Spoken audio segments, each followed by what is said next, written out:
কেন, কি হয়েছে গো লতিফদা? আজকে তুমি আমার বাড়িতে চলে এলো যে? তা কি মনে করে আসলে? কিছু মনে করে না, তা তোকে দেখতে এলাম, তুই কি করতেছিলি? এইভাবে আর কতদিন যে কাজ করতে হবে, আর এসব ভাল লাগে না। তুই আজকে আমার সাথে চল, তুই কাজে গেলে তোর বউ তোকে ভালো বলে। তা সারাদিন নেশা পানি করে আর কি করবি? একদিন তো কাজ করতেই হবে, না হলে তো বউ আর থাকবে না। তা কাকু, তোমাকে আমি বলছি, তোমার জমি আজকে হাল চাষ হয়ে যাবে, কোনো চিন্তা করতে হবে না, বুঝলে তুমি?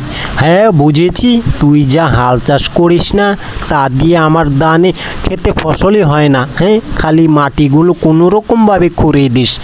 তা আজকে কাজ শেষ করে সকালে সকাল বাড়িতে গিয়ে ঘুমাতে হবে।